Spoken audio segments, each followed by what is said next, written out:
Condori Callata Alex. ¿Me escucha, no? Sí, ingeniero, buen día. Buen día, señor Condori Callata. ¿Cómo está? ¿Ya está preparado para exponer? Deme un segundito, ingeniero, por favor. Ya prepare sus cositas. Todos tienen que estar preparados. Voy a llamar al azar a cualquiera del grupo para que expongan su proyecto 1. ¿Está claro, señor Condori Callata? Sí, ingeniero. Ya. Muy bien. Otro. Franz Choque Quispe. ¿Me escucha, Franz Choque Quispe? Sí, lo escucho, ingeniero. Buenos días. Buenos días. ¿Cómo está, señor Franz Choque? ¿Ya está todo preparado para exponer en esta mañana? Sí, ya está todo preparado, ingeniero. Qué bueno, muy bien. Al azar vamos a llamar a las personas para que empecemos a exponer el tema que le toca a cada uno. Otro compañero, Marco Eduardo Churazondo. Marco Eduardo Churazondo, ¿me escucha? Lo escucho, ingeniero. Señor, buenos días. Buenos ¿Cómo días, le ha ido ingeniero. a don Marco con su proyecto 1? Pues regular, muy regular, ingeniero, pero ahí estamos, ¿no? ¿Ha enviado oportunamente su documento? Don Eduardo, Sí, ¿envió su documento teórico? yo creo que sí, ingeniero, sí. ¿Ya está preparado para exponer su tema? Si le llamase hoy día. Más o menos, ingeniero, solo que unos problemas técnicos, pero ahora los arreglamos. Ay. Perfecto, vamos a llamar al azar. Al azar vamos a llamar y van a empezar exponiendo su proyectito. Vamos a compartir pantalla. Voy a compartir pantalla con ustedes y van a exponer su temita. A ver, otra señorita, en este caso, Mamani Elizabeth. ¿Me escuchan, Elizabeth? Sí, ingeniero, buen día, ¿cómo está? Buenos días, señorita. Un placer escucharla en este día lunes 7 Igualmente, gracias de marzo, ¿no? Señorita, ya está todo preparado para que si le llamo va a exponer usted también, ¿sí? Sí, está todo preparado, ingeniero, Ya. por el momento. Perfecto. Vamos a compartir pantalla y va a exponer y se libera. Solamente dos temitas van a hacer. Y después de este tema tienen que ir pensando un tema de un equipo electrónico. Por decir, es del sector de radio, es del sector de televisión, una fuente de alimentación, un batímetro, un voltímetro, un amperímetro, etcétera, ya un equipo. Y ahí para terminar su participación en el tema de proyectos. Así dijimos, ¿no, señorita, al comienzo, ¿se acuerda? Sí, ingeniero. Ya. Muy bien, señores, entonces vamos a empezar a las 8:10. Por el momento, esperamos. Acomoden todas sus cositas.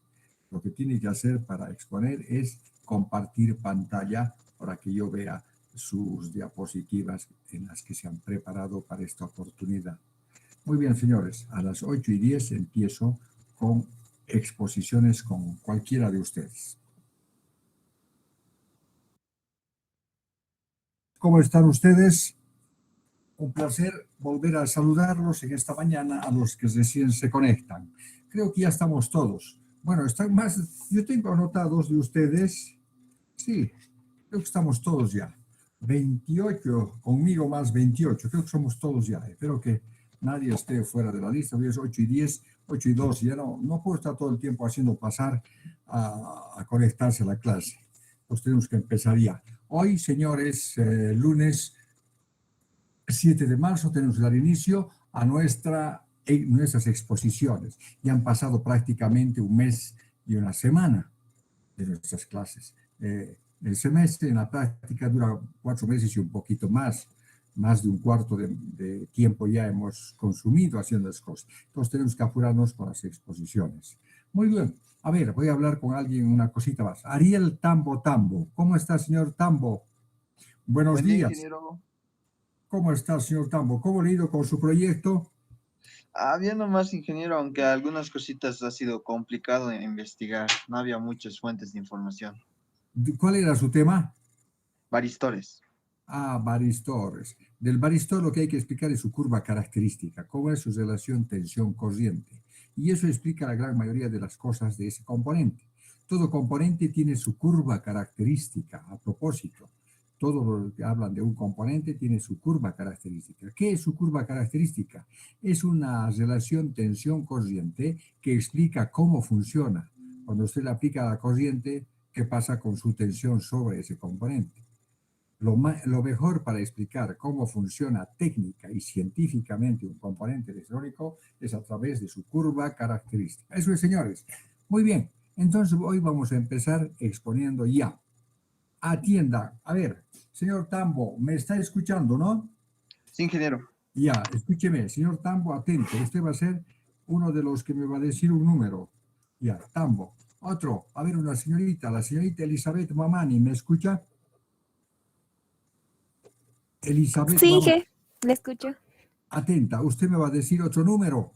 ¿Está Está bien, claro? ingeniero. Sí, Ya. ingeniero. Ariel Tambo me va a decir un número, Elizabeth Mamani me va a decir otro. Señores, yo tengo de ustedes en total 25 grupos de proyecto. Algunos están acompañados y algunos están solos. Ustedes han decidido así. Yo he anotado lo que ustedes me han dicho, cómo quieren agruparse. Así está anotado. Perfecto. Ariel Tambo, Elizabeth Mamani y, a ver, el señor Herrera Tola Gabriel Sebastián. Herrera Tola, ¿me escucha? Buen día, Inge, sí, lo escucho. Señor Herrera Tola, esté atento. Ya. Atentos. Ustedes son grupos del 1 al 25. Atiendan. Primero, señor Tambo, dígame un número. Entre 15, uno y... ingeniero. ¿Cuánto? 15. Atentos. Tambo 15. Señorita Elizabeth Mamani, otro número. 14. 14, Inge. 14. Perfecto. Otro número, señor Herrera. 7, ingeniero. 7. Escuchen, voy a hacer así. Tambo 15, Elizabeth 14, Herrera 7. Voy a hacer así. 15 menos 14 más 7.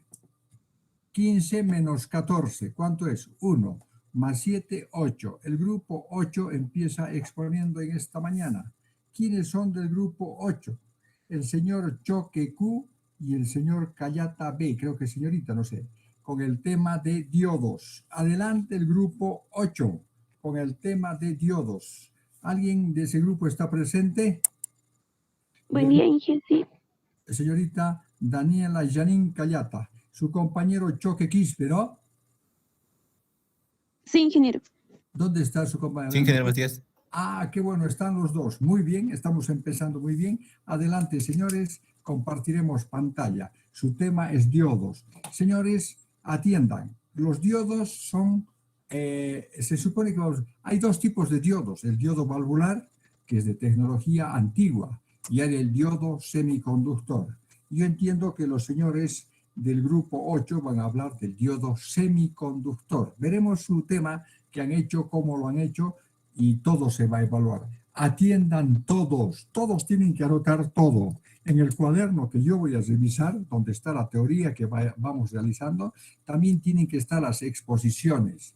Anotar la exposición, el grupo y el número de exposición. Esta es la primera exposición, hablando en orden. Es la primera exposición. Tienen que poner exposición, primera exposición, grupo 8, tema diodos. Y entonces ahí todo van a ir anotando. Todos tienen que atender la exposición. ¿Por qué?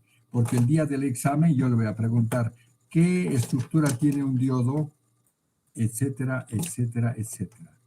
Entonces, señores, yo les ruego atender y anotar todo. Todos tienen que estar con su cuaderno. No crean que porque no están exponiendo no es importante. ¿Por qué? Porque voy a preguntar sobre eso. Ya, perfecto, señores. Entonces, señorita Cayata y señor Choque, adelante, ya están. Ahí están presentando su tema. Muy bien, adelante, señores, tienen el tiempo para exponer. Entonces, anotar todos. Exposición número 1, tema diodos. Tema diodos, grupo número 8. Adelante, señores. Muy bien, se ve bien lo que exponen, lo que están presentando, se ve bien. Está bien, Inge. ¿Lo puedes subir más arriba, Franz? A la diapositiva 1.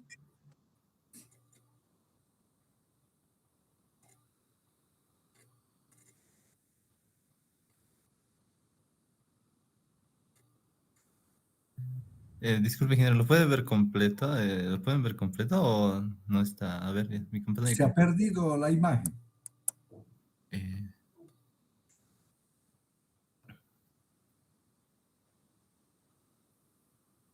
a ver. Ahora sí lo pueden ver en pantalla Ahora completa. está mejor, ahora está bien. Ah, muy bien, ahí está la carátula. La carátula está ahí. Ya, bueno, buenos días, ingeniero. Nosotros vamos a exponer el tema de diodos y voy a comenzar con un poco de historia. Perdón, Bueno, señorita, perdón. Señores a todos, ¿con qué tiene que empezar exponiendo? Con el índice. Tiene que decir, poner el título del tema. Perdón, poner el título. Después tiene que venir un índice. Hay en el índice, decir, voy a exponer historia, como dice, funcionamiento, modelo de circuito, aplicación, todo. Tiene que poner un índice. Ojo, a todos estoy diciendo, mire, ¿cómo va a exponer sin índice? Y ahorita no sabemos qué tópicos, en qué tópico está historia. Ya, bueno, señorita, usted es la primera en exponer, pero todos tienen que poner un índice a su tema para saber qué cosas va a exponer. Ya, siga por favor, siga más. está bien, Inge, perdón. Bien, el principio del descubrimiento accidental dentro de la historia del diodo fue la emisión termoiónica, la cual muchos años más adelante nos condujo a los tubos de vacío. La emisión termoiónica básicamente ocurre al calentar un metal u óxido de metal, causando la emisión de electrones provenientes de su superficie. Para empezar, tenemos que en 1873, Frédéric Guthrie descubrió el principio básico del funcionamiento de diodos termoiónicos. Guthrie descubrió que su electroscopio, cargado positivamente, podría descargarse al acercarse a una pieza de metal caliente. La misma no se aplicaba a un electroscopio cargado negativamente, lo que indica que el flujo de corriente solo era posible en una sola dirección. Luego tenemos a Thomas Edison, que independientemente redescubrió el principio el 13 de febrero de 1880. En ese momento, Edison estaba investigando por qué los filamentos de sus bombillas de filamento de carbón casi siempre se quemaban en el extremo positivo conectado. Tenía una bombilla especial, hecho con una placa de metal sellado en el sobre de cristal. El uso de este dispositivo se confirmó que una corriente invisible fluyó desde el filamento incandescente a través del vacío a la placa metálica. Pero cuando la placa se conecta a la alimentación positiva, Edison ideó un circuito donde el foco modificado sustituye efectivamente la resistencia de un voltímetro de corriente continua. Edison obtuvo la patente de este invento en 1884. Como no había ningún uso práctico evidente en el momento de la solicitud del patente, fue probablemente simplemente para una precaución en caso de que alguien encuentre un uso práctico para el llamado efecto Edison. Cerca de 20 años más tarde, el físico John Ambrose Fleming se dio cuenta que el efecto Edison podría ser utilizado como un detector de radioprecisión. Fleming patentó el primer verdadero diodo de tubo, o válvula Fleming, que permitía el flujo eléctrico en una sola dirección. Lo patentó en el Reino Unido el 16 de noviembre de 1904. Siguiente, por favor. Bien, vamos a hablar de un poco de la historia del semiconductor. En 1833, Michael Faraday observó algo, se dio cuenta de que un material, no cualquier material, solo algunos materiales, en este caso el cristal de sulfuro de plata, resulta que aumentaban su conductividad cuando se las elevaba su temperatura y eran mejores conductores, cosa contraria a lo que ocurre en el cobre cuando a un conductor se le eleva la temperatura. Pasa lo contrario, su resistencia aumenta y en cambio en este otro material su resistencia se reducía. Es un fenómeno que él en ese tiempo no pudo explicar.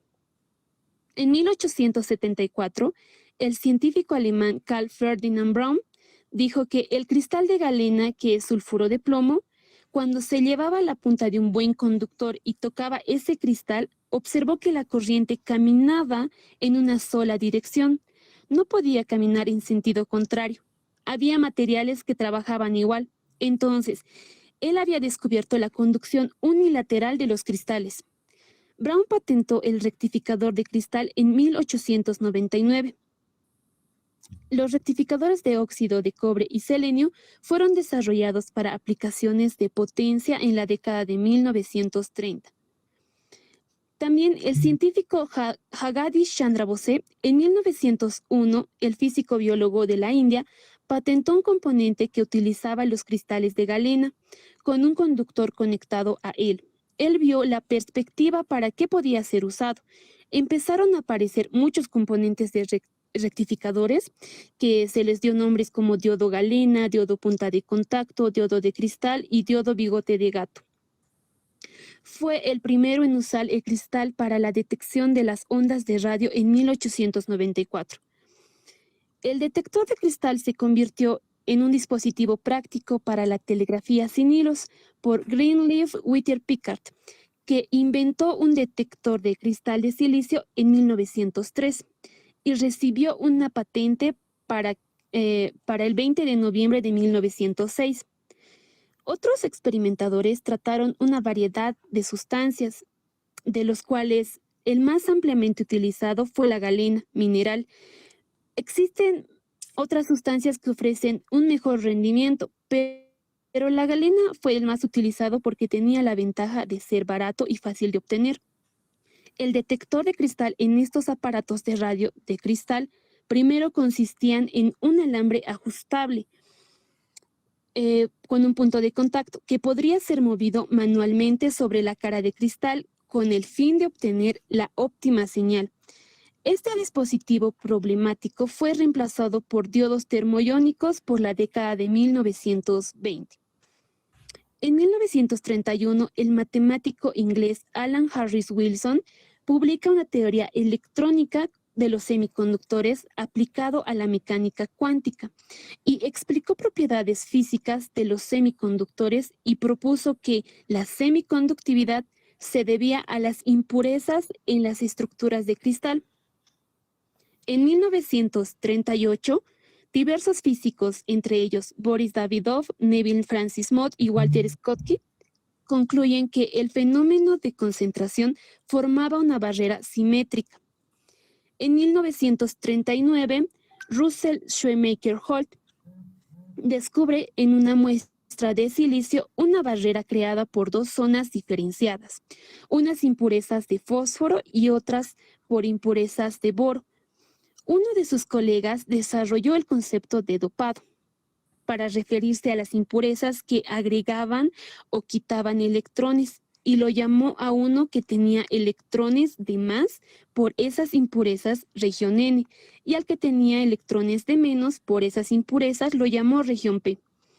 Holt notó que entre ambas zonas se formaba una barrera que evitaba conducción, que luego se la llamó zona PN.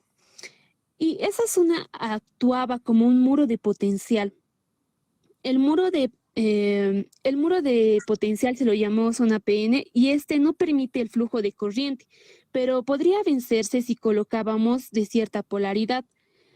Un campo eléctrico se podía vencer si era con suficiente fuerza y conducía, si se invertía la polaridad, no conducía.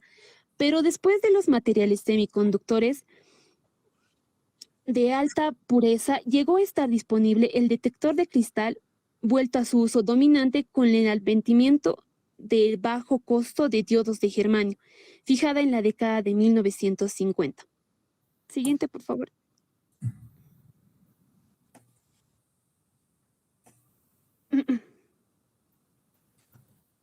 Siguiente diapositiva, por favor. Ahí está. Ya. Voy a explicar un poco sobre la unión PN. Primero vamos a hablar de los semiconductores tipo N.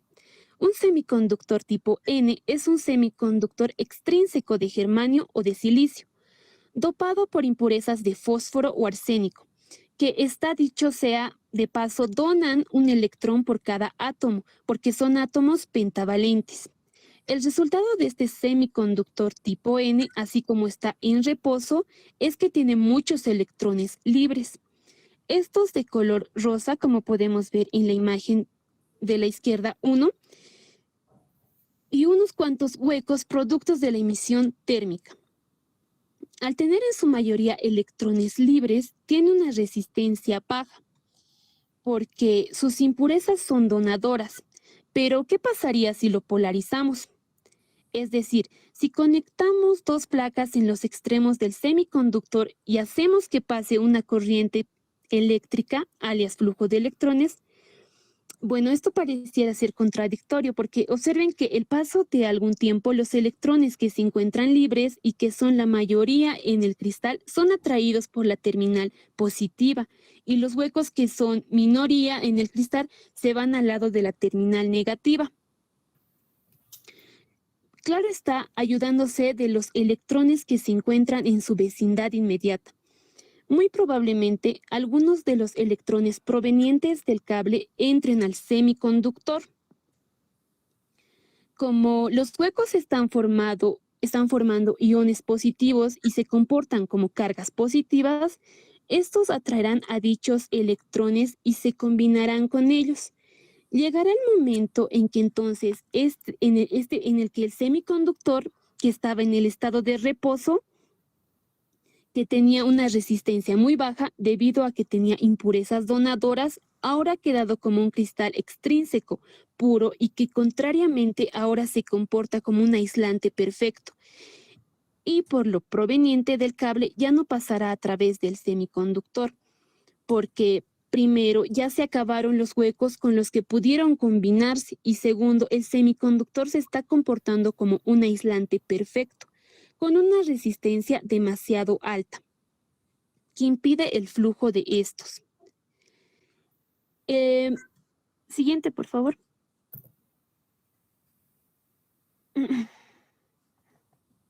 Bien, ahora voy a explicar el semiconductor tipo P, del cual se sabe que es un semiconductor extrínseco de germanio o silicio dopado por impurezas de boro, aluminio o galio.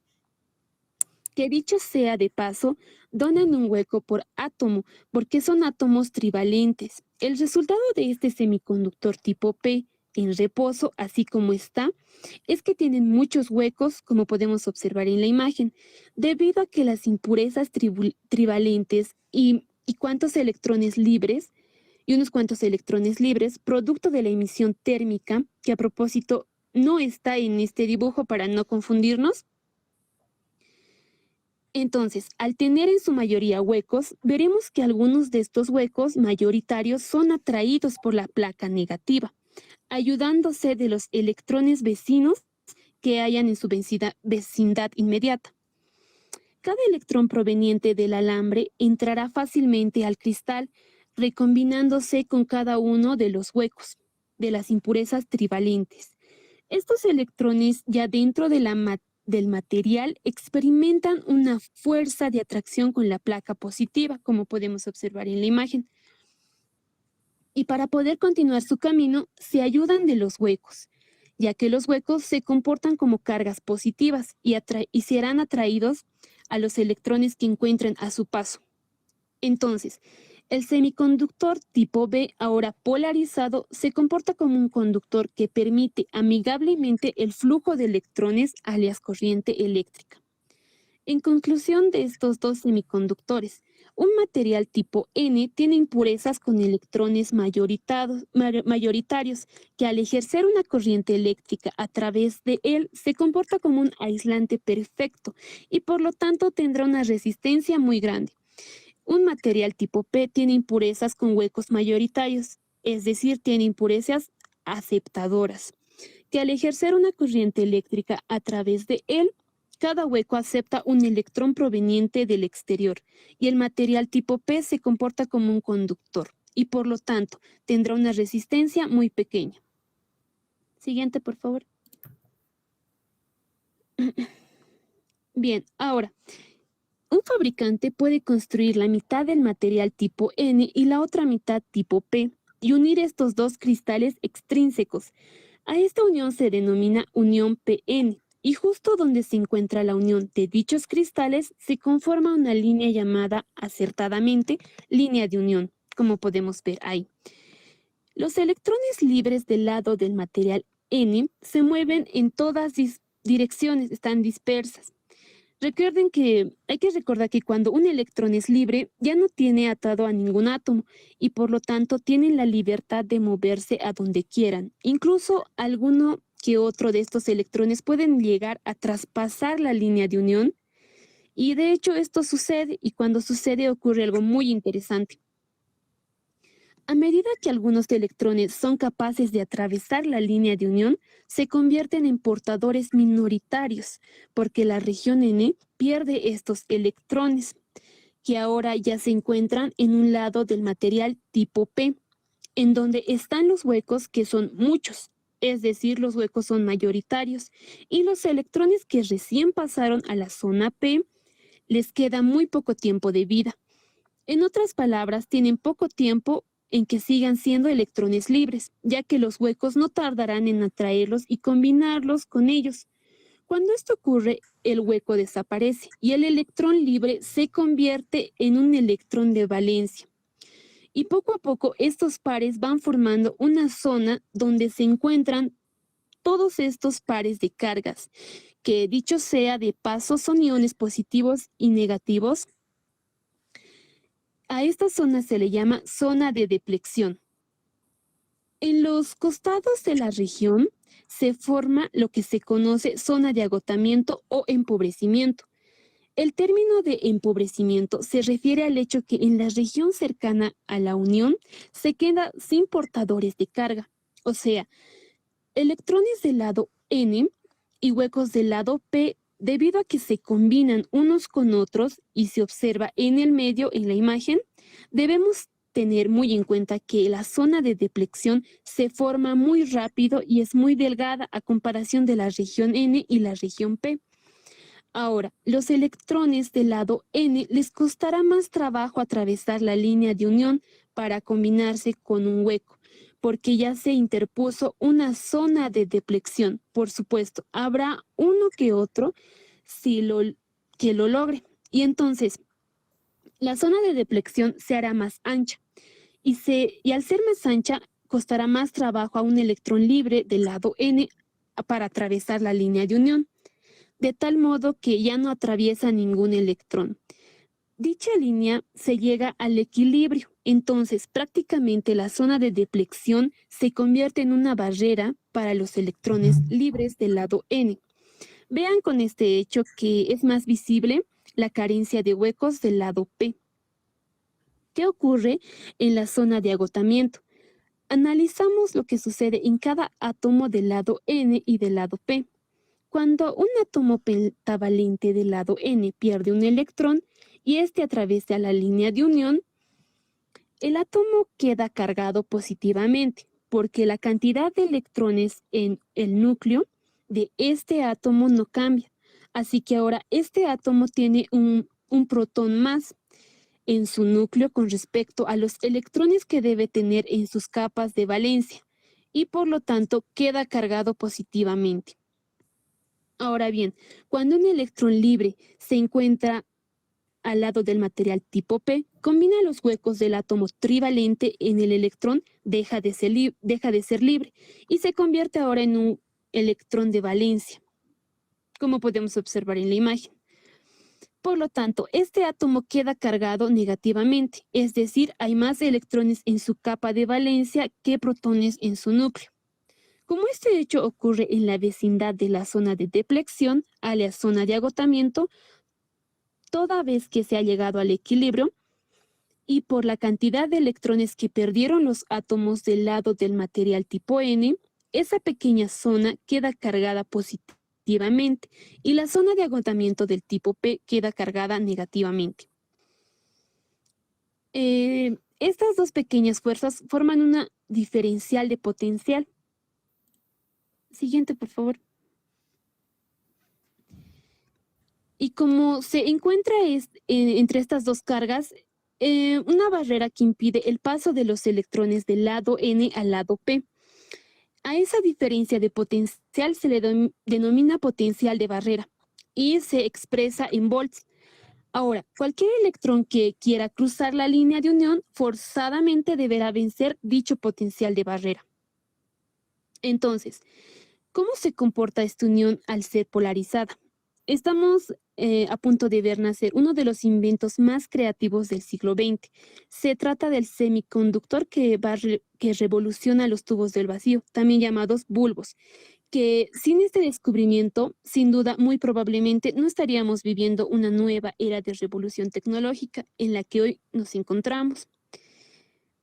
El voltaje que habrá en dicho potencial depende básicamente de tres cosas. Depende de la cantidad de dopado tanto del material como del material P, tanto del material N como del material P. También depende de la temperatura a la que esté expuesta este material y depende del tipo de material. Siguiente, por favor. Bien, ahora voy a hablar de la unión PN de polarización directa. El diodo semiconductor más básico y el cual se utiliza fuertemente en la industria y cuyo funcionamiento está basada en la unión PN, el diodo es un elemento de circuito no lineal muy simple. Un elemento no lineal como el diodo tiene una relación entre voltaje y corriente que no es una recta. Al polarizar la unión PN, ahora alias diodo, un diodo es la unión PN que ahora polarizamos en directa. Polarizamos en directa significa que el lado del material tipo N, que tiene portadores de carga mayoritarios negativo, alias electrones libres, y colocamos una placa negativa. Y ahora el lado del material tipo P, que tiene portadores de cargas mayoritarios positivos, alias huecos, colocamos una placa positiva. Para que estas placas tengan esta polaridad, vamos a colocar una fuente de tensión continua de la siguiente manera. Observen cómo la polaridad de la fuente está conectado positivo con positivo y negativo con negativo. Y como sabemos que debido al potencial de la fuente que circula la corriente, alias flujo de electrones, colocamos una resistencia delimitadora de corriente. Tenemos entonces un diodo polarizado en directa, que el potencial de barrera tiene igual a 0,7 volts si es silicio y 0,3 volts si es germanio, a una temperatura de 25 grados Celsius, dependiendo del material de que esté hecho el diodo. A ver, el siguiente, por favor. Imaginémonos que la fuente es variable y que por ahora tenemos calibrada para que nos entregue una tensión de 0,2 volts. Que una vez que cerramos el switch de voltaje, aplicamos una fuente que genera un flujo de electrones que entra al diodo por la placa negativa. Estos electrones experimentan una fuerza de atracción por la placa positiva y el otro lado semiconductor, pero no logran atravesar la zona de deflexión de empobrecimiento debido a que el potencial de barrera es superior al de la fuente. Entonces, hasta este momento no hay conducción en el diodo, pero si ahora calibramos la fuente que nos entregue 0,7 volts. Siguiente, por favor. 0,7 volts para que el caso del silicio, por ejemplo, entonces los electrones que fluyen por el cable conductor llevarán la suficiente fuerza para vencer la zona de deflexión o empobrecimiento. Veamos con detenimiento lo que ocurre. Un electrón ya encontrándose en la región P, de inmediato encontrará un hueco que la ayudará a seguir su viaje hasta la placa positiva. Cada átomo trivalente del lado P atrapa un electrón y se transfiere a otro átomo de hueco libre. El primer átomo que contribuyó en el hueco libre para ayudar al electrón a seguir el viaje vuelve a tener hueco libre para ayudar a nuevos electrones. Como son millones de electrones libres en la región N, dichos electrones al pasar a la región P se convierten en electrones de valencia, de los átomos trivalentes, hasta llegar a la placa positiva, y así continuar su viaje por el exterior de dicho diodo. Por lo tanto, existe la presencia de una corriente eléctrica en el diodo, alias flujo de electrones. Conclusión: un diodo polarizado en directa conduce una corriente eléctrica siempre y cuando el potencial de la fuente sea mayor a 0,3 volts para el caso del silicio o 0,3 volts para el caso del germanio. La dirección va en sentido antihorario, pero la dirección convencional va en sentido horario, por el exterior de la fuente. Se debe a que cuando se descubrió la corriente eléctrica, pensaban que ésta se debía al flujo de cargas positivas y que éstas se movían por el circuito desde la terminal positiva hacia la terminal negativa de la batería. En base a ello se fueron formulando las teorías de símbolos, leyes y las direcciones de corriente. Se le llamó dirección convencional de corriente. Pero luego de mucho tiempo, cuando descubrieron la naturaleza atómica, se dieron cuenta que en realidad lo que se mueve en los conductores son los electrones. Y esa dirección la denominaron dirección de flujo de electrones. Gráfica, corriente y voltaje. Mientras el voltaje no supere la barrera de potencial, que es de 0,3 volts y 0,7 volts para el silicio, no hay conducción. Por lo tanto, no hay corriente. Pero una vez que el voltaje supera la barrera de potencial, la unión PN conduce. Y por lo tanto, hay una corriente que crece abruptamente, cuyo valor únicamente está delimitado por esa resistencia que podemos observar ahí. Siguiente, por favor. Bien, ahora vamos a hablar de la polarización en inversa.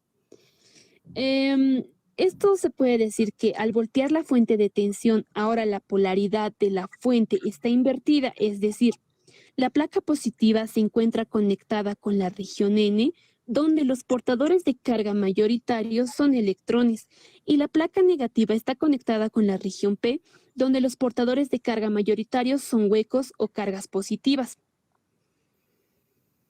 Al tener la tensión en inversa, ahora nuestro interés es conocer cómo se comporta la curva del diodo en la unión PN en los cuadrantes 2 y 3, en nuestra gráfica de voltaje versus corriente. Es evidente que los electrones libres del lado del material tipo N se sientan atraídos por la placa positiva de la fuente. Al circular por el exterior, forman una pequeña corriente. Los electrones provenientes del exterior entran al material tipo P y se va combinando con los huecos, intentando llegar nuevamente a la placa positiva, pero no lo logran tan fácilmente porque se interpone la barrera de potencial. Con este hecho ocurren tres cosas relevantes. La primera es que este movimiento de electrones del semiconductor que decíamos, existe una pequeña corriente de transición habitualmente llamada IS, como podemos ver en la imagen, en sentido inverso. Es tan pequeña que posiblemente en la imagen se esté exagerando en la gráfica. Lo segundo es que ahora los iones positivos y los iones negativos, tanto del lado N y del lado P, han aumentado. En otras palabras, la zona de empobrecimiento ahora tiene más potencial. Por último, la barrera de potencial aumenta. A medida que las regiones N y P se van quedando sin portadores de carga mayoritarios, la intensidad del campo eléctrico entre las zonas de empobrecimiento aumenta hasta el potencial.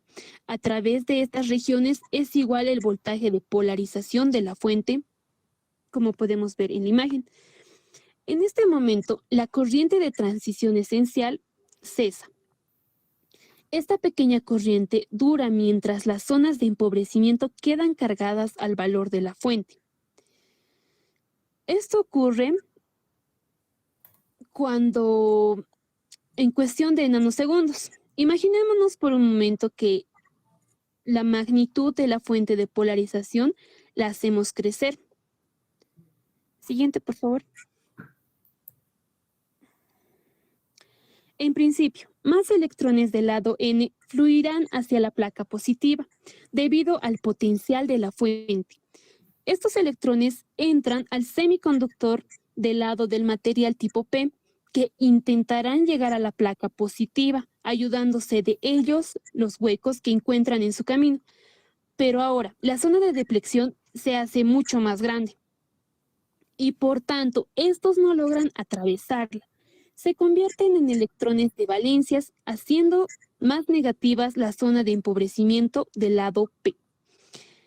Ya que cuando el electrón llega al hueco, el átomo de la impureza trivalente queda cargado negativamente, es decir, se van formando iones negativos del lado P y que ocurre exactamente lo mismo del lado N.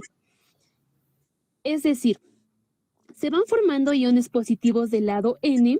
Al ser miles de electrones y huecos que hacen esto, las zonas de empobrecimiento ahora tienen una mayor fuerza de potencial, igual que el de la fuente, perdón. Por lo tanto, la zona de deflexión ahora es más grande que antes. Mientras esto ocurría, es decir, mientras aumentábamos la magnitud de la fuente polarización, hubo un pequeño flujo de electrones.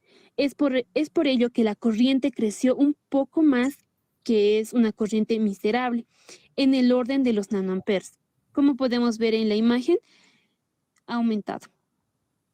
Y que, dicho sea de paso, dura mientras la zona de deflexión crece, hasta que la barrera de potencial alcance el valor de la fuente de polarización.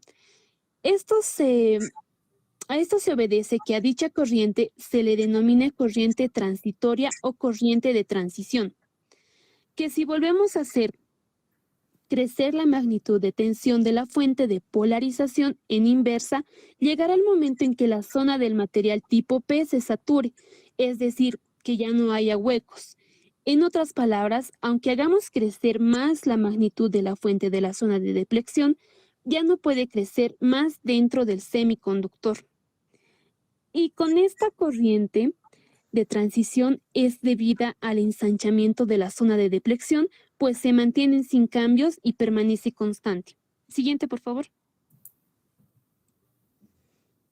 Permanece constante, como podemos ver en la imagen. Viene el caso de recordar el concepto de energía cinética. Los electrones que se quedaron en el camino debido a la excitación que provee la fuente de polarización han adquirido suficiente energía cinética, tanta para vencer ahora la barrera de potencial y traspasar la zona ancha de deflexión. Al llegar al lado del material tipo N, es tal su energía cinética que suelen romper enlaces covalentes en los átomos con los que chocan. Noten que en este hecho ha dado pie de que ahora haya dos electrones libres que se sentirán atraídos por la placa positiva de la fuente.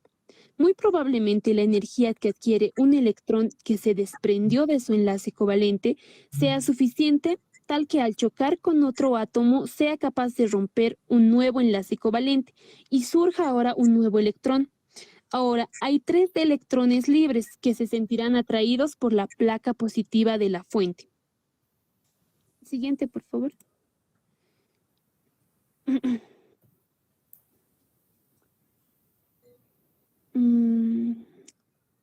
Siguiente, por favor. Señor Franz Choque Quispe. Yo lo puse siguiente. A este efecto se lo conoce con el nombre de efecto avalancha, porque el electrón llegó al lado N con suficiente energía cinética.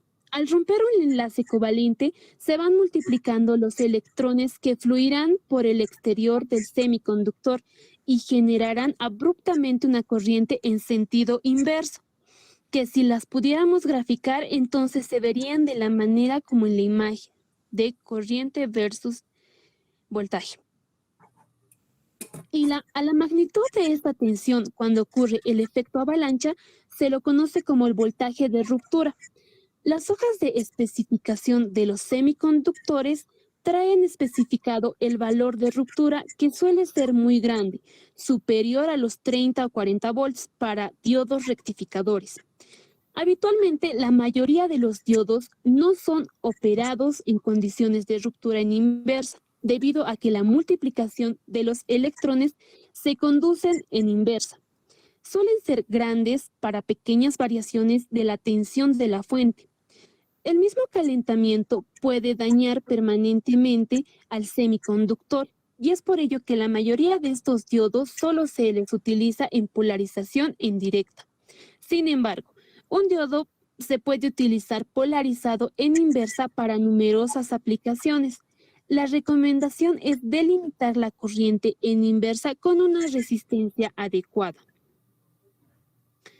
La mayoría de las aplicaciones donde se utiliza el diodo polarizado en inversa no requieren tanta tensión como 50 o 60 volts de ruptura, sino que se requiere mucho menos de tensión, por ejemplo, menos de 10 volts. Pues aproximadamente en el siglo XX, Clarence Melvin Zener, doctor de grado de Harvard, fue quien logró la propiedad de ruptura en inversa a tensiones menores a los 10 volts, quien en honor a él lleva su nombre diodo Zener. El efecto avalancha, que surge a menor tensión, apropiadamente se lo denomina voltaje Zener. Siguiente, por favor.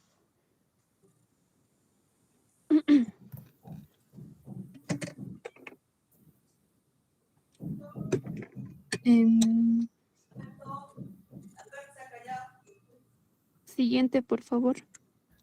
¿Puedes ver? Es que No, creo que no mi está internet está un poco lento. No, no está cambiando. Adelante, adelante. Falta cambiar la diapositiva. A ver. Ahora sí, ya se dice. Bien, ahora vamos a hablar de uno de los diodos muy importantes, que es el diodo rectificador. El diodo rectificador es un diodo semiconductor que se utiliza para rectificar la corriente alterna a corriente continua mediante la aplicación del puente rectificador. La alternativa del diodo rectificador a través de la barrera Schottky se valora principalmente dentro de la electrónica digital. Este diodo es capaz de conducir los valores de la corriente que cambia de miliamperios a kiloamperes y tensiones de unos pocos de kilovolts. El diseño de los diodos rectificadores puede realizarse con material de silicio y son capaces de conducir altos valores de corriente eléctrica. Estos diodos son famosos, pero se siguen utilizando diodos semiconductores de germanio o arsenio de galio. Los diodos de germanio tienen menos tensión inversa permitida, así como una menor temperatura de unión permitida. El diodo de germanio tiene un beneficio en comparación con el diodo de silicio, que es el bajo valor de la tensión de umbral mientras opera en polarización directa. El diodo rectificador tiene dos grupos de parámetros técnicos, como el parámetro de límite permisibles y parámetros característicos. El símbolo de un diodo rectificador se muestra a continuación, como lo vemos en la imagen.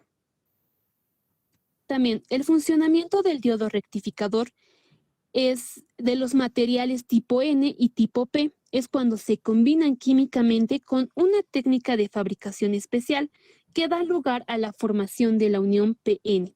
Esta unión PN tiene dos terminales que pueden denominarse electrodos y por este motivo se denomina diodo. Si se aplica una tensión de alimentación de corriente continua externa a cualquier dispositivo electrónico a través de sus terminales se denomina polarización. Diodo rectificador no polarizado. Cuando no se suministra tensión a un diodo rectificador, se denomina diodo no polarizado. Al lado N tendrá un número mayoritario de electrones y muy pocos números de agujeros, debido a la excitación térmica, mientras que al lado P tendrá una mayoría de agujeros portadores de carga y muy pocos números de electrones. En este proceso, los electrones libres del lado N se propagarán, es decir, hacia el lado P, y la recombinación tiene lugar en los agujeros presentes allí, dejando iones inmóviles, no movibles, en el lado N y creando iones negativos inmovibles en el lado P del diodo. Los inmóviles en el lado del tipo N, cerca del borde de la unión, del mismo modo, los iones inmóviles del lado del tipo P cerca del borde de la unión. Debido a esto, el número de iones positivos y negativos se acumulará en la unión. Esta región así formada, la denominada región de agotamiento, como habíamos mencionado antes. En esta región se crea el campo eléctrico estático, llamado potencial de barrera a través de la unión Pn del diodo.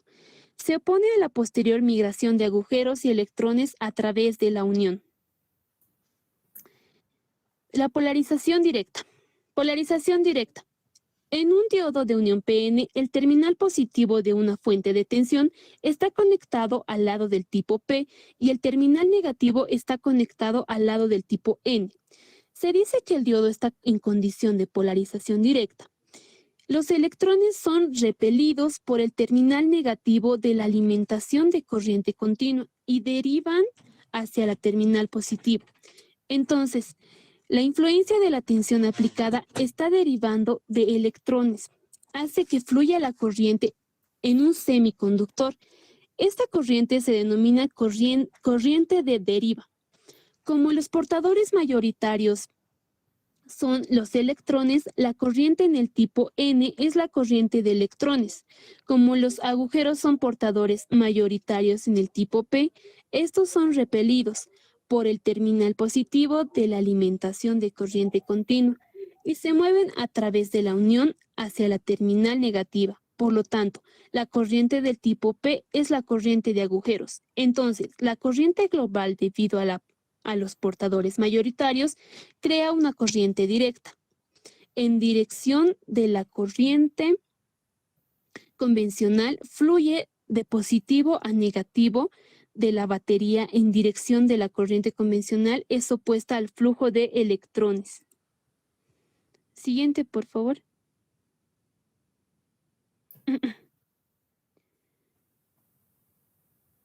¿Ya está? Bien, sí. Polarización inversa. Condición de polarización inversa. Si el terminal positivo de la fuente de voltaje está conectado al extremo del tipo N y el terminal negativo de la fuente está conectado al extremo del tipo P del diodo, no habrá corriente a través del diodo, excepto la corriente de saturación inversa. Esto se debe a que la condición de polarización inversa, la región de agotamiento de la unión se hace más amplia con el aumento de la tensión de polarización inversa, aunque haya una pequeña corriente que fluya desde el extremo del tipo N al tipo P en el diodo debido a los portadores. Los portadores minoritarios son principalmente electrones, agujeros generadores térmicamente en el semiconductor tipo P y en el semiconductor tipo N, respectivamente. Estos electrones se mueven rápidamente y chocan con los demás átomos del dispositivo y les quitan algunos electrones, como lo habíamos explicado anteriormente en polarización inversa. Siguiente, por favor. Bien, los diodos rectificadores tiene una aplicación de rectificadores de media onda. Uno de los usos más comunes del diodo rectificador, la tensión de corriente alterna en una fuente de alimentación de corriente continua, dado que un diodo solo puede conducir la corriente en un sentido cuando la señal de entrada sea negativa. No habrá corriente. Esto se denomina rectificador de media onda. En la siguiente figura se muestra el circuito de rectificador de media onda, en la primera figura. Ahora vemos a su lado el rectificador de onda completa, que nos dice que un circuito de diodo rectificador de onda completa se construye con 4 diodos. Mediante esta estructura podemos hacer que ambas mitades de la onda sean positivas, tanto para los ciclos positivos como para los negativos de la entrada. Hay una ruta directa a través del puente de diodos. Mientras que 2 de los diodos están en polarización directa, los otros 2 están en polarización inversa y se eliminan efectivamente del circuito. Ambos caminos de conducción hacen que la corriente fluya en la misma dirección y a través de la resistencia de carga, logrando la rectificación de onda completa. Los rectificadores de onda completa se utilizan en las fuentes de alimentación para convertir las tensiones de corriente alterna en tensiones de corriente continua. Un gran condensador en paralelo con un resistor de carga de salida reduce el ondulado del proceso de rectificación. Ahí podemos observar en la imagen de la onda completa. Ahora, ¿cómo probar un diodo rectificador? El diodo rectificador puede probarse mediante los siguientes métodos. El multímetro se puede utilizar principalmente para decidir la polaridad del diodo rectificador como ánodo o cátodo. Hay mínimo de 3 métodos para hacer esto, pero aquí los métodos más sencillos para hacerlo son el uso del ohmímetro y la función de medición. El uso del ohmímetro es la polarización directa. El ohmímetro especificará el valor estimado de la tensión directa del diodo, que es casi 0,7. En polarización inversa, el ohmímetro especificará 1, a lo que significa que es una resistencia extremadamente alta. La función de comprobación del diodo proporcionará un resultado igual al método de utilización anteriormente. La función de medición BDC en polarización directa. Un multímetro indicará que la caída de tensión del diodo de silicio es de 0,7 volts. En polarización inversa, un multímetro especificará el valor estimado de la alimentación de tensión completa. Los diodos rectificadores se utilizan principalmente para cada rectificación, es decir, para convertir la corriente alterna en corriente continua. Se utilizan en circuitos en los que se debe circular una gran cantidad de corriente a través del diodo. Los diodos rectificadores tienen una caída de tensión directa en 0,7 volts y está fabricado por silicio. Por lo tanto, en la siguiente lista que podemos ver se muestra la tabla de tensión inversa, máxima y mínima de algunos diodos rectificadores, como se puede ver en la imagen. El diodo 1N4001 es apto para circuitos que tienen la baja tensión de menos de 1 ampere de corriente. Siguiente, por favor. Aplicaciones.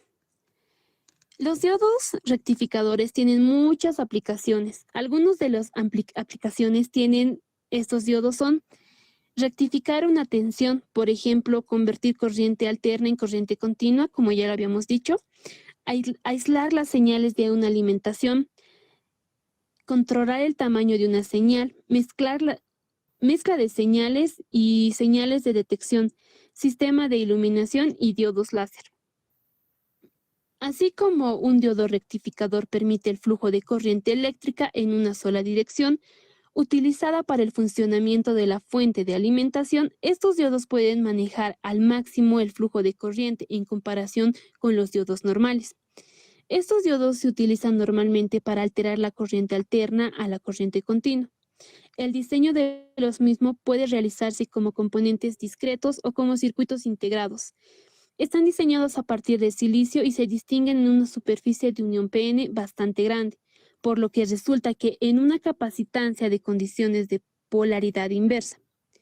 Los dos diodos rectificadores se conectan a suministros de alta tensión en serie para mejorar capacidad de pico de tensión inversa para la combinación. Los países de fabricación, el principal país que fabrica estos diodos es China y luego se encuentra Taiwán. Siguiente, por favor. Ahora tenemos el diodo Zener, que el diodo Zener es la parte esencial de los reguladores de tensión casi constantes, con independencia de que se presentan grandes variaciones en la tensión de red, de la resistencia de carga y temperatura. Son mal llamados a veces diodos de avalancha, pues presentan comportamientos similares a estos, pero los mecanismos involucran que son diferentes. Además, si el voltaje de la fuente es inferior a la del diodo, este no puede hacer regularización característica.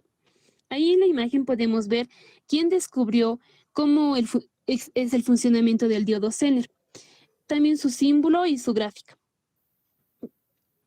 Su comportamiento. Cuando el diodo está polarizado inversamente, una pequeña corriente circula por él llamada corriente de saturación IS. Esta corriente permanece relativamente constante mientras aumenta la tensión inversa hasta el valor de esta alcanza BZ, llamada tensión Zener, que no es la tensión de ruptura Zener, para la cual el diodo entra en la región de colapso y la corriente empieza a incrementarse rápidamente por el efecto avalancha. En esta región, pequeños cambios de tensión producen grandes cambios de corriente. El diodo Zener mantiene la tensión prácticamente constante entre sus extremos para un amplio rango de corriente inversa. Como ha quedado expuesto, el diodo Zener está ideado para trabajar con polarización inversa, creciendo de interés su funcionamiento en polarización directa, que es igual al de cualquier diodo semiconductor. Siguiente, por favor.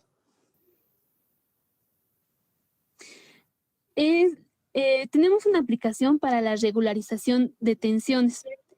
Y los países de fabricación son Alemania, Polonia, China y Rusia. Mi compañero va a continuar. Gracias. Pero, ¿se me puede escuchar con claridad? ¿Aló? Sí, te escucho. Se escucha bien, se ve también. Diodo Schottky dice. Ya, continuando con la exposición, el diodo Schottky, que fue creado en 1938 por el físico alemán Walter Schottky, que, bueno, en honor a este físico alemán, ya que él descubrió el efecto Schottky, que se utiliza en los diodos Schottky. Principio de funcionamiento. Cuando se aplica un campo eléctrico a un material calentado, la emisión de electrones de la superficie aumenta. Esto es el efecto Schottky, que resulta en la disminución de la menor energía requerida para la liberación de electrones a la superficie del material, y por lo tanto el aumento de corriente iónica. O sea que al aumentar el campo eléctrico se alcanza un punto en el cual el valor de la función trabajo disminuye. Esto es el efecto Schottky. Materiales. Está compuesto básicamente de un metal y silicio. El metal generalmente es aluminio. Su ecuación es la que pueden ver en la pantalla. ID es igual a IS por E elevado a la QB sobre NKT y menos 1, donde I sub D es corriente del diodo Schottky, I sub S es la corriente inversa de saturación, Q es la carga del electrón, B sub D es el voltaje del diodo, N es el factor de idealidad, K es la constante de Boltzmann, que es igual a 8.62 por 10 a la menos 5. T es la temperatura en grados Kelvin. Gráfico. Este es el gráfico del diodo Schottky, como se puede ver en la figura 3, donde se puede observar que, bueno, aquí en este caso estamos comparando el diodo Schottky con el diodo rectificador, donde se puede observar que hay un menor voltaje por polarización directa, por el cual la pendiente sube bruscamente. Y en cambio, por polarización inversa, hay de igual manera un menor voltaje, un mayor voltaje por el cual sufre una ruptura con el cual la corriente aumenta bruscamente. Las aplicaciones. Sus aplicaciones se pueden dar en fuentes de baja tensión, en las cuales las caídas de los rectificadores son significativas. También en circuitos de alta velocidad para computadoras, donde se necesitan grandes velocidades de conmutación, ya que su poca caída de voltaje permite un menor gasto de energía. También en variadores de alta gama para que la corriente que vuelve desde el motor al variador no pase por el transistor del freno y este no pierda sus facultades. Normas de calidad. Bueno, aquí se puede observar bien las mediciones que tiene un diodo en un modelo S1, modelo S2, depende del modelo, tiene que cumplir ciertas normas ciertas normas de medidas para que se pueda lanzar al mercado. Ahí vemos algunos códigos del diodo Schottky, y los países de fabricación están principalmente en Japón, Estados Unidos, Israel, Suiza, Francia e Italia.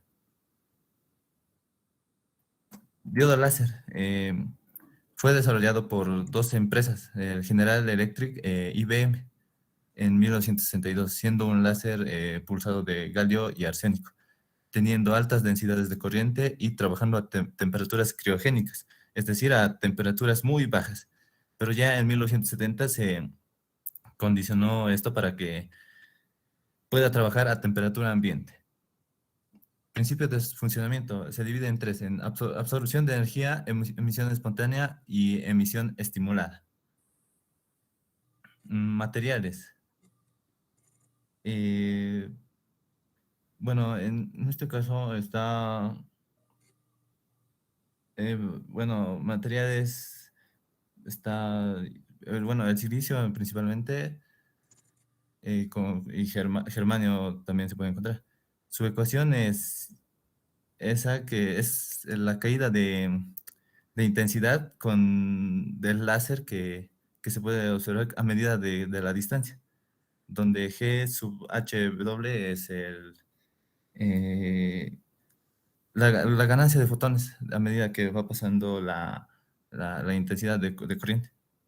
Su gráfico es la figura 3, donde tenemos 2, que es la potencia del láser en miliwatts y por la intensidad de corriente en miliamperios, donde hay un punto en el cual la potencia aumenta con relación a la intensidad de corriente. Ahora, en el gráfico corriente versus voltaje, hay un punto de que es más o menos 1.2, 1. Algo, en el cual en polarización directa la corriente aumenta drásticamente con una pendiente según el voltaje, de que sería más o menos 1.2, 1. Aplicaciones. En productos, sus aplicaciones están en productos electrónicos de consumo como reproductores de DVD, impresoras láser, comunicación de fibra óptica, etc. En dispositivos usados para mediciones sin contacto, es decir, con un láser más o menos miden una distancia hasta donde llega el láser. Normas de calidad. Bueno, el láser tiene que ser semiconductor, láser semiconductor. La longitud de onda depende del color. Si es rojo, de 635 a 650 nanómetros. Si es de color verde, 530 nanómetros. Potencia del láser en watts. Divergencia del haz en 2 metros radianes, menor a 2 metros radianes. Temperatura de operación, su temperatura de operación es de menos 10 grados centígrados a 30 grados centígrados. Sus dimensiones, 25 milímetros de diámetro y 95 milímetros de longitud, incluyendo el conector. Su peso es 350 gramos. Tiene varias opciones, ¿no?, de tensión eléctrica para alimentación. La longitud del cable, 1.80 metros. Sus códigos, no puedo encontrar muchos códigos, pero sí más o menos el modelo que tiene que tener, ¿no? Donde I es el modelo, R es rojo, es el color, ¿no? Rojo, o puede ser bien verde. Y en ese caso se pondría B. 5, ese 5 representa la potencia. En este caso es 5 miliwatts. P puede ser punto, línea o... Sí, punto o línea. Y 30 es el ángulo de inclinación del láser. Ahí, pues en este caso es 30 grados. Los países de fabricación. Principalmente son Estados Unidos, Alemania, Reino Unido, Francia, Italia, España, Rusia, Polonia, China, Japón, India, Malasia, Singapur, Filipinas, Indonesia, Tailandia, Brasil, México y Colombia. Ahí estaría el símbolo del diodo láser. Y ahora pasamos al fotodiodo. El fotodiodo fue inventado por el ingeniero japonés Junichi Nishizawa en el año 1950. Principios de funcionamiento. En un fotodiodo, la unión PN se expone a la luz. Dependiendo de la intensidad de la luz, los enlaces covalentes en el cristal se rompen y generan pares de orificios de electrones libres a través y cerca de la unión PN. Como resultado, la corriente inversa en el diodo aumenta, es decir, la conductividad del dispositivo aumenta. Ahí podemos observar bien el símbolo del fotodiodo, que básicamente se complementa, ¿no?, con el diodo láser, ya que recibe una luz y depende de esa luz, básicamente, de la luz que recibe. Materiales está compuesto básicamente por silicio y germanio, cuya longitud de onda es mínimo 190 a 1100 nanómetros. Germanio, indio, puede ser indio, galio, no, indio, galio arsénico y sulfuro de plomo. Su ecuación es la de la figura 2, que podemos observar, donde I sub FD es la corriente del fotodiodo, I sub S es la corriente inversa de saturación, Q es la carga del electrón, B sub FD es el voltaje que se aplica al fotodiodo, N es el factor de idealidad, y donde K igualmente es la constante de Boltzmann. La temperatura está en grados Kelvin. Y I sub L también varía según diversos valores. En el gráfico corriente versus voltaje, podemos observar que hay un punto en el cual, bueno, básicamente depende el voltaje, básicamente es casi similar hasta un cierto voltaje máximo, en el cual la corriente aumenta bruscamente. Ahora, para la polarización inversa, la corriente de saturación tiene que ser un poco mayor, y en función de eso se verá el incremento de nivel de luz. O sea, a mayor, va a depender, ¿no?, de la luz para que la corriente aumente o disminuya. Sus aplicaciones. En un circuito de alarma, por ejemplo, se puede usar un láser por el cual emita una luz hacia el fotodiodo, con el cual esta luz sea constante, pero cuando esta luz se vaya a cortar, emita una alarma en un circuito. También circuito de contador. Igual, un diodo láser que está apuntando a un fotodiodo, y cada vez que un producto pase, el láser dejará de emitir luz al fotodiodo, por lo tanto, este tendrá un contador que lo aumentará en 1. Entonces, se puede usar como o sea, se puede crear un circuito contador por el cual cuente cuántos productos están pasando en sí, y están cortando la luz, ¿no? Básicamente usando ese sistema. Normas de calidad. Voltaje, bueno, ¿cómo esto está en inglés? Tensión directa, que básicamente en símbolo es B sub F, cuya sus unidades son en voltajes. También está la tensión de ruptura, cuyo mínimo valor es 60 voltios. También está la corriente oscura inversa, cuyo símbolo es I sub Rho, cuyo máximo valor es 3 nanoamperios. Capacitancia del diodo, cuyo símbolo es C sub D. También está el voltaje en un circuito abierto, que está medido en milivoltios.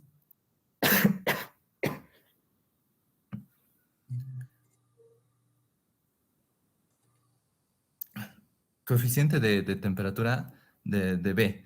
Eso está medido en milivoltios sobre Kelvin. El corriente de cortocircuito está medido en milivoltios sobre Kelvin. También el coeficiente de temperatura de la corriente, que su símbolo es I sub K, y está medido en microamperios. También ahí se puede apreciar algunos códigos. Y vida útil, está básicamente evaluado la vida útil, si no se sufre ningún cortocircuito por causas externas, ni se arruina por causas externas, el fotodiodo puede aumentar de 7.155 como mínimo y hasta 10.575 por 10 a las 6 horas, que básicamente depende del tipo de fotodiodo. va a ser mayor o menor, pero va a estar entre ese rango, de 7.155 a 10.575 por 10 a las 6 horas. Países de fabricación, sus países principalmente son Estados Unidos, Canadá, México, Alemania, Reino Unido, Francia, Italia, Rusia, Turquía, China, Japón, Corea, India, Brasil, Argentina y Colombia. Costos. Bueno, aquí podemos observar el precio de algunos diodos en bolivianos. Por ejemplo, del diodo rectificador es 0.5, o sea, 50 centavos. Diodo Zener, 1 boliviano. Diodo LED, 0.5 bolivianos, o sea, 50 centavos. Diodo Schottky, 3.5, 3 bolivianos con 50 centavos. Diodo láser, 1 boliviano, y el fotodiodo, 1 boliviano. Aquí vemos las referencias de la información y conclusiones personales. Los diodos son elementos importantes en la electrónica que nos rodea hoy en día, que para su comprensión hay que estar al tanto de ciertos conocimientos relativos a su funcionamiento y comportamiento. Los diodos son de gran versatilidad, se pueden implicar en muchos aspectos con el propósito de resolver algún problema. Un diodo es un componente electrónico que permite el paso de la corriente en un sentido y lo impide en el contrario. O sea, solo puede ser en una dirección. Por lo general, conduce la corriente en el sentido desde el ánodo hasta el cátodo. Los diodos se polarizan cuando se conectan. Esta polarización puede ser directa o inversa. Uno de los aspectos más importantes del diodo es que no se quedan en un solo tipo de diodo, y más bien se desarrollan en el diodo en formas que extienden su área de aplicación a diversas áreas. Eso sería todo, ingeniero. Muy bien, a ver, los dos están atentos, ¿no? Sí, Sí, ingeniero. ingeniero. Ya, a ver, vamos a una diapositiva donde están códigos y símbolos, por favor. Usted, señor Frank Choque, pasó esa diapositiva. Códigos y símbolos. Quiero hacerles una pregunta. Códigos y símbolos. Ese es donde está el spot. A ver, empiezo con Frank Choque Quispe. ¿Me está atendiendo? Sí, ingeniero. Ya. ¿Qué cosas son estos que están aquí? ¿Esto es, ingeniero? ¿Se ve dónde está mi spot? No se ve, ¿no? Mi spot. No, ingeniero. Ya hice su spot a la derecha, un poquito a la derecha mueva su spot. ¿Qué son esos? ¿Son códigos? Sí, ingeniero, son algunos códigos que encontré Ya. en internet. ¿Usted sabe qué significa cada una de esas cositas? O sea, para empezar, ¿qué tipo de código es este? ¿Ha leído un poquito sobre código, señor Choque?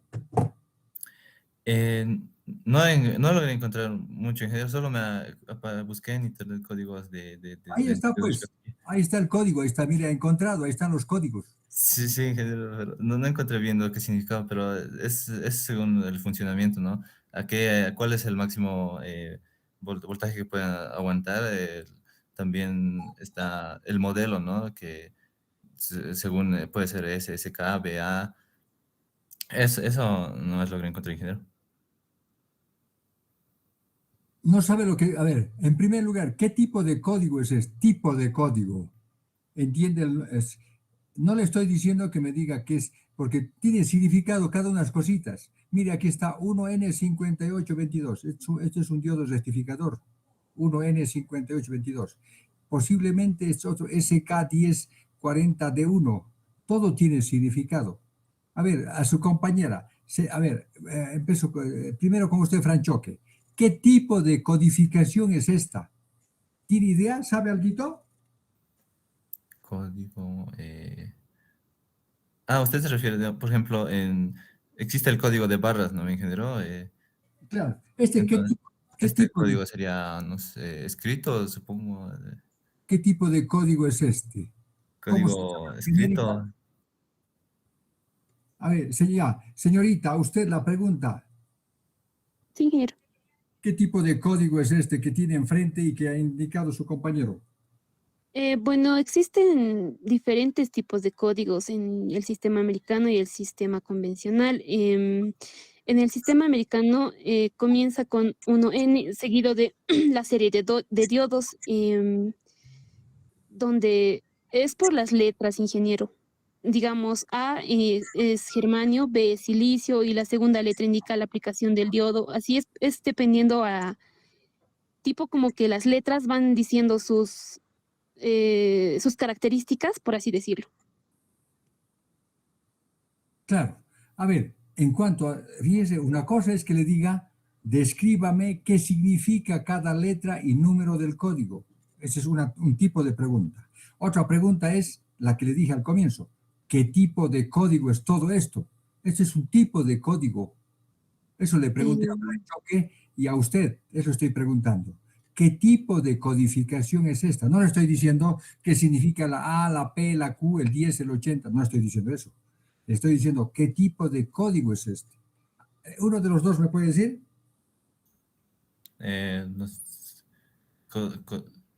Codificación alfabética, ingeniero. Código alfanumérico. Tiene dos cosas. Tiene letras y tiene números. Si se da cuenta, aquí está puro letras y números. Este es un código alfanumérico, señoritas, caballeros. Código alfa. Ahora, otra cosa es que le diga, a ver, el primero, ¿qué significa SK? ¿Qué significa 1040? ¿Qué significa de uno? Tiene su significado. Ni siquiera de un hito me han descrito. Un hito, a ver, han puesto por delante un detallito donde dice 30. Eso muéstreme, señor Franchoque.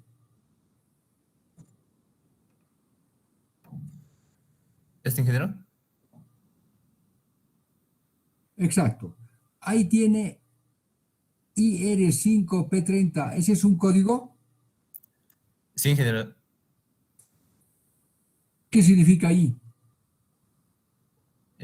Si no me equivoco, es el modelo, ingeniero. ¿Qué modelo quiere decir I?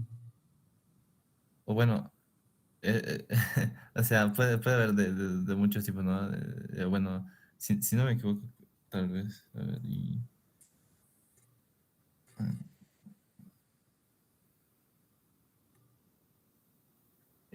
o sea, el tipo de diodo, por ejemplo, este se trata del diodo láser, entonces es una L, ¿no? ¿Qué significa I? De nuevo, concreto. O sea, es la inicial, ¿no? Del diodo, o sea, en este caso una L. ¿Una qué? Una L, ingeniero. ¿Eso es L o es I? L, ingeniero. Por eso, ¿qué significa eso? ¿Qué quiere decir del diodo? Su inicial, dice. Su apellido tiene inicial. Bueno, no sabe, no se ha preparado en código, señor. ¿Sabe qué ha hecho? Ha leído todito, así como karaoke. A ver, le voy a preguntar una cosita. ¿Qué es longitud de onda, señor Choque Quispe? ¿Qué es longitud de onda? Es el tamaño, ¿no? Que tiene una onda. ¿En qué unidades se mide la longitud de onda? Bueno, para diodos, en este caso, nanómetros. ¿Cuánto vale el prefijo nano? Por 10 a la menos 9, ingeniero. Ya, señorita, una preguntita. Sí, ingeniero. Escucha, señorita Daniela, a ver, dígame, ¿qué significa la palabra diodo? La palabra, ¿qué significa? No estoy diciendo qué hace el diodo. ¿Qué significa la palabra diodo? Significa que tiene 10 de 2, entonces 2 electrodos, ingeniero. Ya, gracias, señores, gracias. Señores, continuamos la siguiente clase. Gracias, el grupo 8 ya ha terminado. Vaya pensando el grupo 8 su tema para proyecto 2. Señores, gracias por venir. Continuamos. La próxima clase vamos a hacer más rápido. Vamos a seguir el día jueves a la 1 de la tarde. Continuamos con las exposiciones. Gracias, señores. Buenos días. Son ya más de las 9:30. Buenos días. Gracias por venir. Hasta luego.